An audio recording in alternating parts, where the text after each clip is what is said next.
Wakil Presiden pantau makan bergizi gratis di Surabaya. Kementerian Agama Jawa Timur usul revisi aturan usia haji.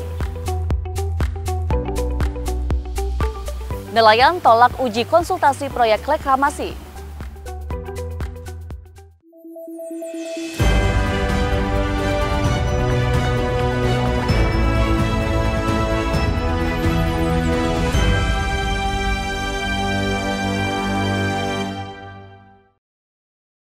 Halo pemirsa, laporan 8 Garuda TV Surabaya pada Sabtu 15 Februari 2025 kembali hadir menjumpai Anda. Selain 3 berita utama tadi, kami akan menyajikan informasi penting dan menarik lainnya. Bersama saya, Sima Perwira, kita jalan laporan 8 Garuda TV Surabaya selengkapnya.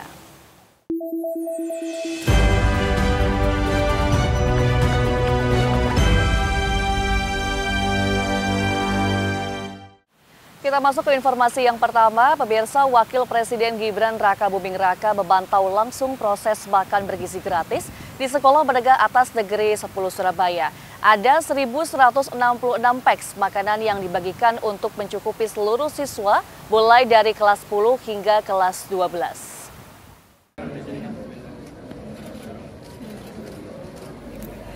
Wakil Presiden Gibran Raka Buming Raka dengan didampingi sejumlah pejabat pemerintah Provinsi Jawa Timur mengunjungi SMA Negeri 10 Surabaya di Jalan Jemur Sari, Surabaya pada Senin siang.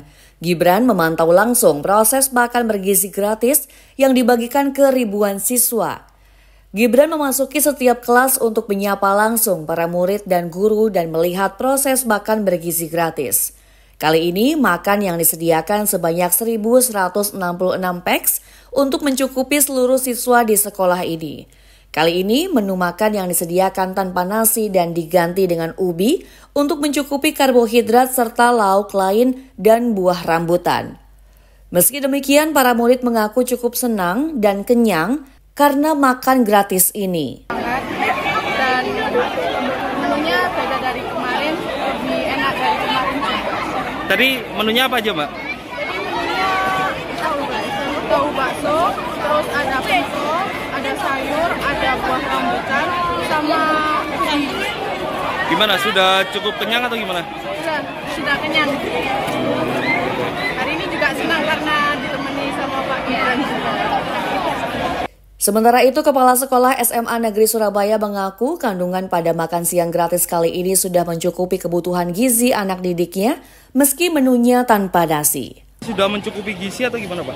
Insya Allah kalau setiap hari itu ada laporan dari BGN terkait dengan kandungan gizi yang ada di dalamnya. Jadi misalnya karbohidratnya hari ini berapa kalori, lemaknya berapa kalori, itu semua ada. Jadi memang dari penyedia sudah memberikan variasi. Kadang juga ada masakan ayam teriyaki atau ayam katsu sesuai dengan selera anak-anak sekarang. Setelah Gibran meninjau makan siang gratis, Wapres rencananya akan menghadiri pembukaan Kongres Muslimat NU di Gedung Jatim Expo Surabaya.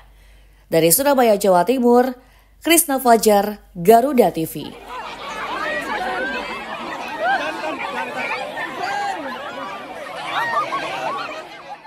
Pemirsa, ketahanan pangan menjadi salah satu isu strategis yang terus diperjuangkan. Di Surabaya, sebuah kelompok tani mengembangkan urban farming sebagai upaya menuju kemandirian pangan. Menteri Koordinator Bidang Pangan Zulkifli Hasan turun langsung untuk melihat dan mengapresiasi inisiatif tersebut. Berjalan lancar. Menteri Koordinator Bidang Pangan Zulkifli Hasan mengunjungi kelompok tani Kosagra Lestari di Mendayu Selatan 5, Surabaya. Ia mengapresiasi gerakan urban farming yang dikembangkan warga termasuk penanaman sayuran dengan berbagai teknik seperti hidroponik, peternakan ayam dan telur organik serta budidaya perikanan. Zulkifli Hasan juga menekankan pentingnya menanam komoditas yang kerap menyumbang inflasi seperti cabai. Menurutnya, jika gerakan ini berkembang di seluruh Indonesia, maka masyarakat tidak perlu khawatir terhadap fluktuasi harga. Dalam kunjungannya, Zulkifli Hasan juga mendengarkan aspirasi dari kelompok tani dan memberikan masukan untuk pengembangan urban farming, termasuk menanam komoditas yang paling digemari dan membuat area pertanian menjadi lebih atraktif.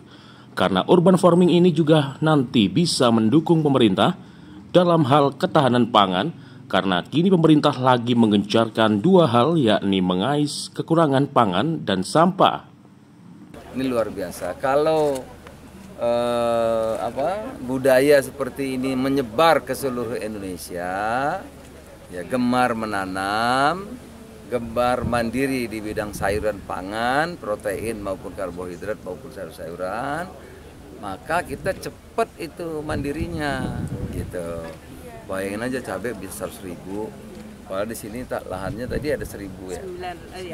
Hampir 1.000 dan pengembangan yang baru di sana. Dengan menanam begini, sayuran cukup, ikan cukup, cabai nggak ada masalah, telur ada, ikan ada, ya.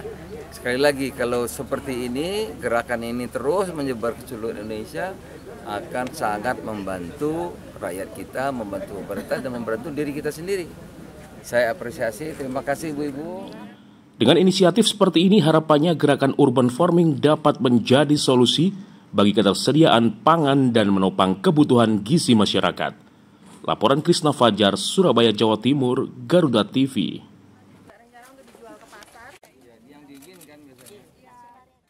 Kita beralih ke informasi lain, pemirsa, sebanyak 1.758 jemaah haji lansia asal Jawa Timur terdaftar untuk kuota haji tahun ini. Namun aturan usia haji minimum 65 tahun menimbulkan ketidakadilan karena kebijakan pemerintah yang menarik usia tertinggi dan mengurangi 30%-nya, menyisakan jemaah haji lansia termuda yakni berusia 84 tahun. Hal ini diungkapkan Ahmad Sruji Bahtiar, Kepala Kantor Wilayah Kementerian Agama Provinsi Jawa Timur, saat ditemui di Asrama Haji Embarkasi Surabaya pada Kamis siang. Dirinya mengusulkan agar batasan usia 65 tahun ditarik dari bawah ke atas, kemudian dibagi menjadi beberapa presentase. Menurutnya, aturan ini merugikan jamaah lansia yang telah lama menunggu, namun usianya masih lebih muda dibandingkan jemaat dengan lansia yang usianya lebih tinggi. Ahmad Sruji Bahtiar juga mengusulkan pembagian 3 klaster usia untuk jemaah haji lansia agar lebih adil. Seperti halnya jemaah berusia 65 tahun yang menunggu lama mendapatkan porsi, begitu pula jemaah berusia di atas 100 tahun yang layak mendapatkan penghormatan untuk berangkat ke Tanah Suci. Supaya undang-undang itu bisa diperlakukan dan juga ada pemberlakuan keadilan, maka saya ingin mengusulkan itu, dan tidak apa-apa nih menurut saya di ini ya. Jadi 65 tahun itu kita tarik dari bawah 65 tahun ke atas. Kemudian dibuat prosentase-prosentase. 65 tahun misalnya, tapi sudah nunggu lama. Kan bisa jadi berangkatnya itu walaupun nunggu lama masih kalah dengan yang usianya lebih tua. Nah, saya berencana mengusulkan supaya dibagi bagi 3 klaster ya. 65 tahun tarik ke atas dibagi 3, 65 tahun sampai sekian dan yang paling atas, sehingga ada mencerminkan keadilan.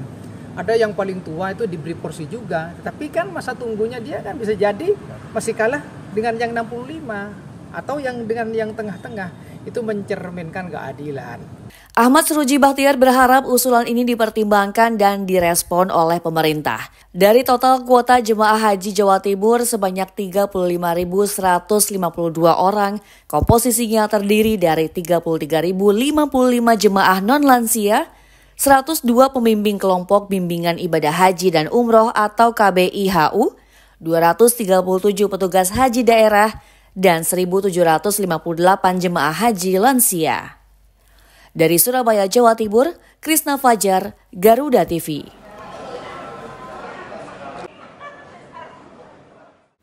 Pemirsa, buaya muncul di tambak dan permukiman, gegerkan warga Sidoarjo. Informasi selengkapnya akan kami hadirkan usai jeda berikut.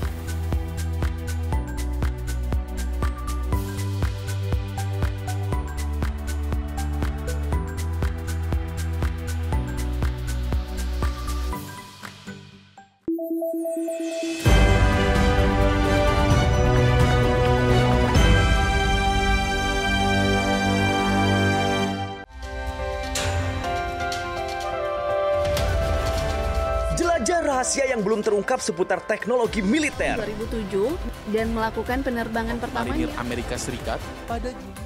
Temukan fakta unik di balik rancangan alutsista yang paling canggih. Terbesar dan terkuat. Kolaborasi teknologi canggih dalam informasi dunia militer. Di balik senjata, hanya di Garuda TV.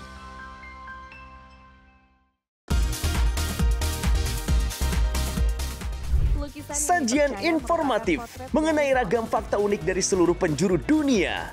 Mengulas berbagai fenomena menarik dan langka yang kaya akan wawasan. Pengetahuan dan humaniora, Oxford University awalnya justru dibuat karena desainnya yang transparan, para pengunjung yang menginap di sana. Info Miss Wow hanya di Garuda TV.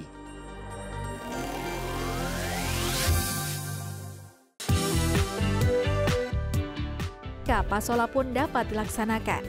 Mengulas ragam fenomena menarik dari penjuru dunia. Mengulik 5 informasi yang dapat menambah wawasan. Dan 5 aksi viral ada di sini. Tunggu mangsanya, udang mantis juga biasa kan kalau saat ini kecantikan wanita Korea yang cukup besar. Kabarnya viral. Hanya di Garuda TV.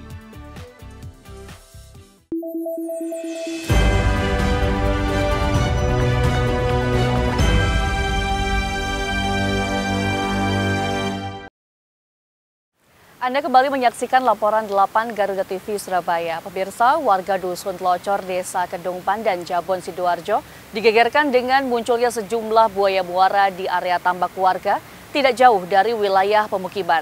Selain khawatir buaya naik ke daratan di pemukiman warga, warga juga khawatir kehadiran buaya muara ini menghabiskan kepiting dan ikan bandeng hasil budidaya warga. Sejumlah aparat kepolisian yang hadir di lokasi menghimbau warga untuk tidak mendekati wilayah tambak terkait muncul buaya muara yang diindikasi lebih dari seekor itu.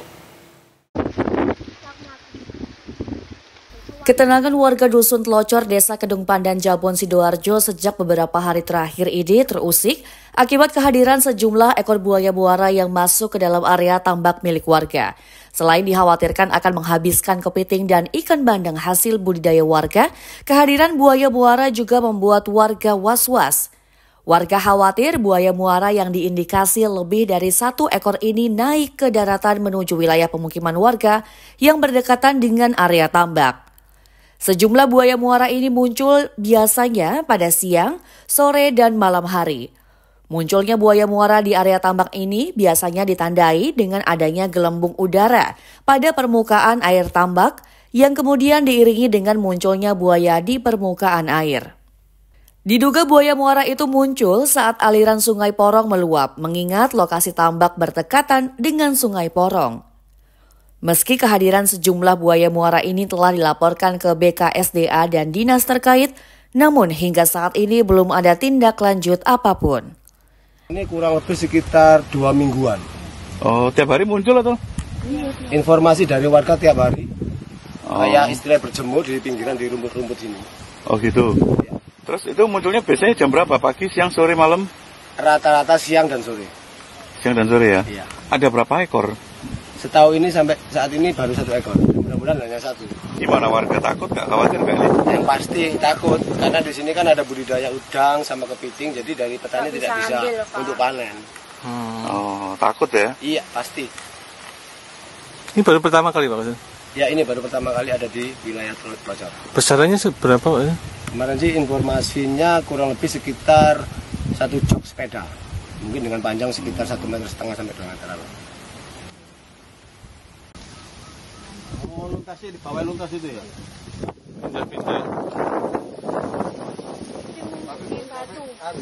Jadi kita dapat laporan dari warga masyarakat terkait masalah munculnya buaya.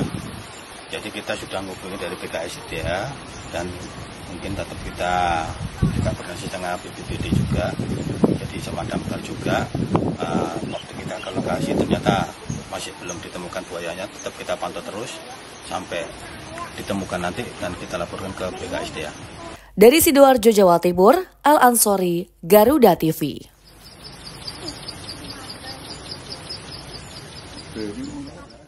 Pemirsa, warga Jombang digegerkan penemuan mayat perempuan di sungai. Mayat tersebut ditemukan warga dalam kondisi tubuh yang masih utuh namun terdapat luka-luka di badannya.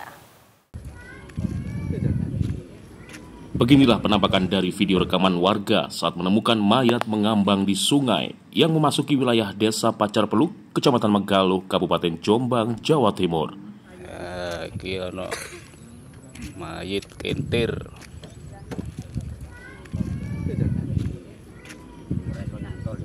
Mayat berjenis kelamin perempuan tersebut ditemukan warga pada Selasa pagi. Dari penemuan mayat yang masih belum diketahui identitasnya ini menggegerkan warga sekitar. Tak lama berselang, petugas kepolisian bersama forensik mendatangi lokasi penemuan yang ditindaklanjuti dengan olah TKP. Kemudian mayat perempuan tersebut dievakuasi menggunakan mobil ambulans ke kamar jenazah RSUD Jombang. Di kamar jenazah RSUD Jombang ini, petugas melakukan pemeriksaan sementara terkait kondisi tubuh mayat tersebut. Polisi memperkirakan korban masih berusia sekitar 30 tahun. Selain itu, ditemukan sejumlah luka pada tubuh korban. Disinggung soal apakah ada dugaan pembunuhan, polisi menyebutkan masih dilakukan penyelidikan lebih lanjut. Pada pagi hari ini, di wilayah hukum Polsek Megaluh telah dilaporkan penemuan mayat, yaitu TKP-nya ada di sungai Kanal Turi Tunggorono, masuk Desa Pacar Peluk, Kecamatan Megaluh, dan dilaporkan oleh warga ke Polsek, yaitu pada hari ini Selasa tanggal 11 Februari 2025 sekira jam 6 pagi. Kondisinya seperti apa? Sementara kondisi untuk mayat masih utuh dan telah dievakuasi ke rumah sakit. Ada lukanya di tubuh mayat? Untuk sementara luka ada, hanya goresan-goresan kecil, tapi kita tetap mengevakuasi ke rumah sakit. Jenis kelaminnya? Untuk korban jenis kelamin perempuan. Sementara yang di tubuh korban tidak ditemukan, masih ditemukan identitasnya. Ciri-ciri pakai kaos panjang warna kuning, celana hitam. Penanganan petugas selanjutnya? Untuk sementara kami masih dengan penemuan mayat ini dalam penyelidikan. Perkiraan usia berapa? Perkiraan antara 30 sampai 35. Ada indikasi pembunuhan? Masih kita dalam penyelidikan. Laporan Roni Hartomo, Jombang, Jawa Timur, Garuda TV. Sementara itu, puluhan nelayan pesisir pantai Kota Surabaya melakukan aksi unjuk rasa menolak uji konsultasi publik yang dilakukan PT Granting Jaya. Dalam aksi yang berakhir ricuh dengan aksi dorong, mereka mempertegas penolakan proyek strategis nasional reklamasi Surabaya Waterfront Land atau SWL. Ricuh aksi dorong-mendorong mewarnai uji konsultasi publik PT Granting Jaya yang digelar di salah satu hotel di Surabaya Utara. Dalam uji tersebut, puluhan nelayan marah lantaran tidak dilibatkan dalam uji konsultasi publik. Mereka justru mempertanyakan kelompok nelayan mana yang mengikuti acara itu. Sebab seluruh koperasi nelayan termasuk LKMK di wilayah pesisir kompak menolak rencana pembangunan 5 pulau baru di sekitar Pantai Kenjeran. Korlap Aksi Ramadhani Jaka Samudra menyebutkan pihaknya secara serius dan tegas menolak rencana reklamasi oleh PT Granting Jaya. Di tingkat lokal, nelayan telah mendapatkan dukungan penuh dari DPRD Surabaya. Bahkan oleh Pemkot Surabaya, Wali Kota Surabaya telah bersurat pada Presiden Prabowo dengan melampirkan hasil evaluasi dan kajian yang berdampak negatif jika PSN SWL tetap dibangun. Tuntutan yang disampaikan tadi apa aja, Mas? Yang pertama, kami tuntutannya adalah mempertegas lagi penolakan kami terkait PSN SWL. Kemudian yang kedua, tuntutan kami adalah menolak konsultasi publik AMDAL karena undangan yang diberikan ini kita rasa tidak merepresentasikan masyarakat terdampak. Kemudian yang ketiga, kami juga ingin untuk sikap kami mempertegas pada pemerintahan di tingkat lokal, lurah atau camat, untuk tidak bermain-main karena kami di pemerintah kota, Pak Wali pun kemarin sudah bersurat meminta untuk dievaluasi dengan berbagai macam pertimbangan, pertimbangan lingkungan, ekonomi, sosial, budaya. DPRD Surabaya melalui Komisi C pun itu lebih tegas menolaknya. Karena kami memahami kalau pemerintah kota kan harus secara hierarkis harus sesuai dengan arahan yang ada di pusat. Tapi kan mereka memiliki wewenang untuk menyampaikan permohonan untuk mengevaluasi. Tapi kalau Komisi C ini kan wakil dari kami. Mereka semua seutuhnya itu menolak. Selain itu, aksi penolakan nelayan juga sudah disampaikan hingga ke Komisi 4 DPR RI. Komisi 4 DPR RI juga telah memanggil Kementerian KKP dan Kementerian Lingkungan Hidup terkait penolakan proyek strategis nasional atau PSN SWL ini. Sebab, track record PT Granting Jaya yang dianggap kurang profesional dalam mengolah aset milik pribadi dikhawatirkan PSN SWL justru semakin merusak alam Surabaya. Laporan Krishna Fajar, Surabaya, Jawa Timur, Garuda TV.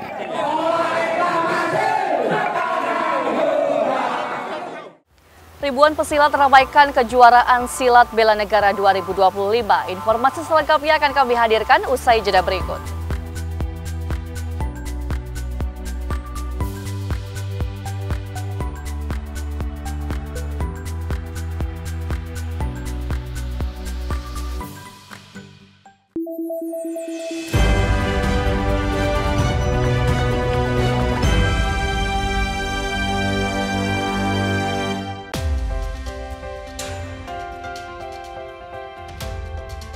Mengenal dunia militer lebih dekat dari awal sejarah hingga teknologi modern pertahanan. Desain dan operasi baru menggunakan peralatan anti-submarine warfare atau ASW, radio dan radar. Di medan pertahanan negeri dalam informasi dunia militer. In Militer, setiap hari hanya di Garuda TV. Ketika bangsa kita menghadapi tantangan besar, hanya persatuan yang menjadi kunci utama. Tema skandal Agus Difabel. Sekarang 15 orang, tapi penyelidikan kepolisian masih sampaikan. Ya, bersama ahli dan pakar terpercaya, membahas semua isu hangat. Ini bagaimana pengaruh Indonesia kita, setiap hari pukul 7 malam, hanya di Garuda TV.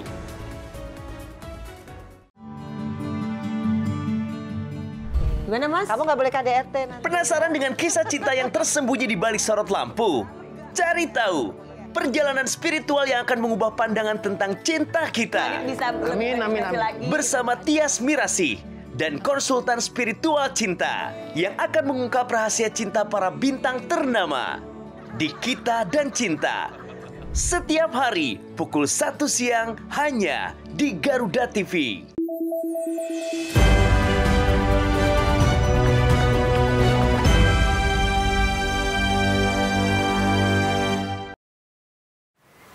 Terima kasih Anda masih bersama kami pemirsa. Ribuan pesilat antusias mengikuti ajang kejuaraan silat bela negara Cup 2025 yang diselenggarakan di Gor Bung Tomo, Surabaya. Kegiatan ini digelar selama 2 hari dengan harapan untuk pengembangan potensi prestasi para atlet pencaksilat serta persiapan bagi para atlet dalam menghadapi event kejuaraan nasional maupun internasional ke depannya.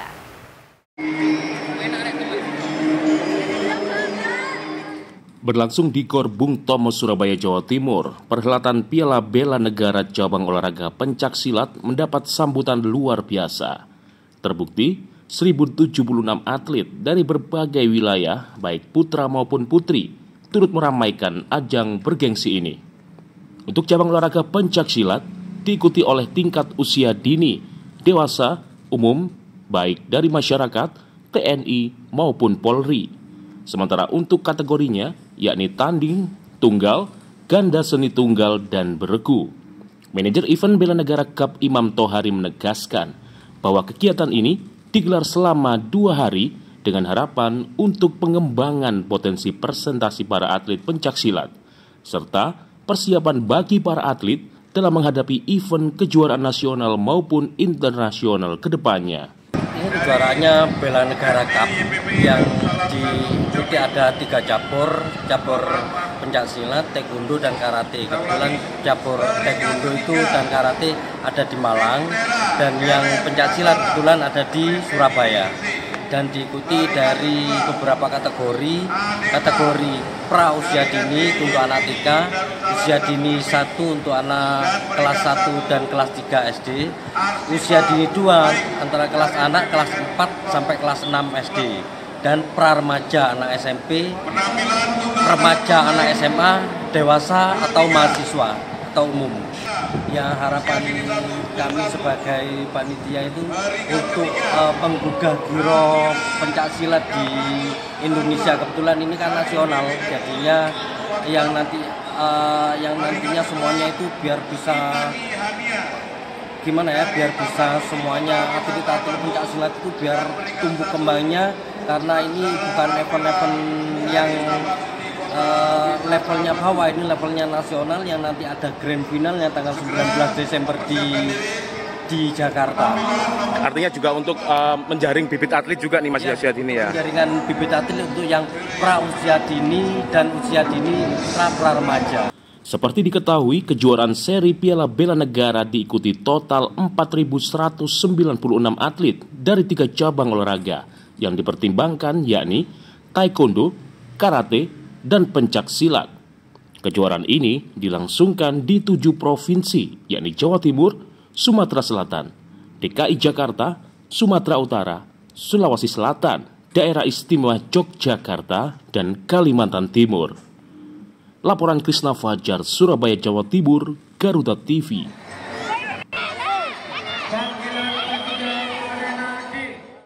KONI Kota Surabaya kembali menargetkan meraih juara umum dalam Porprov 2025 mendatang. Bahkan, kontingen Kota Surabaya berani menargetkan 200 medali emas dalam ajang olahraga 2 tahunan ini.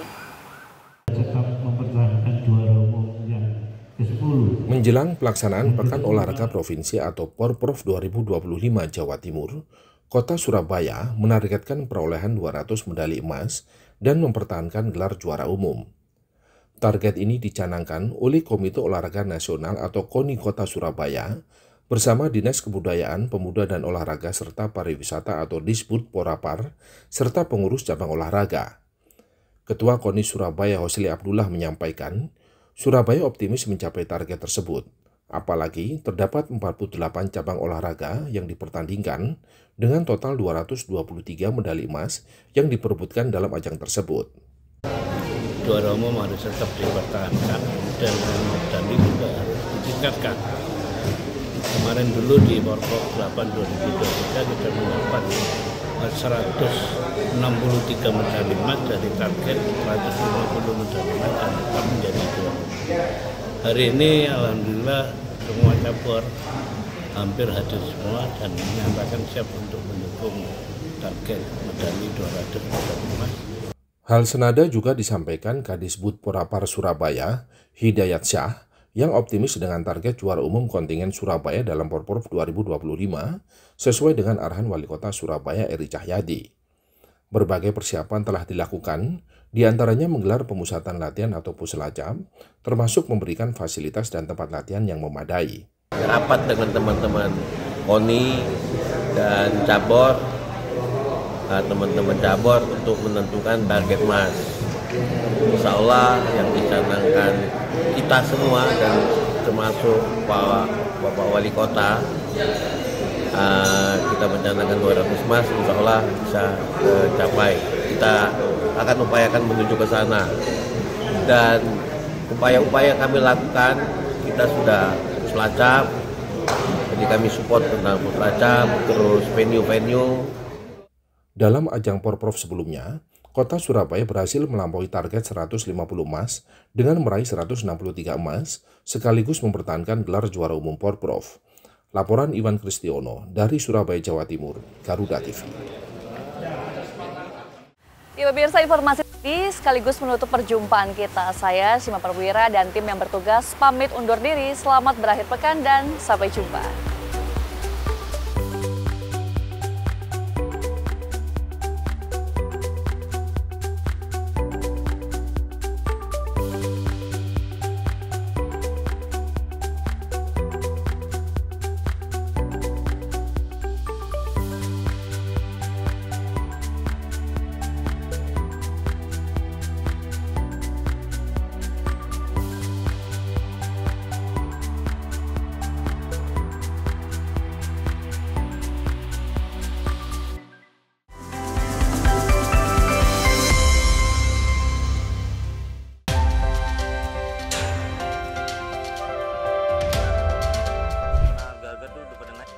Update kasus dan isu terhangat langsung dari lapangan. Bareskrim Polri berhasil menggagal 6 partai oposisi Korea. Faktual, padat dan akurat.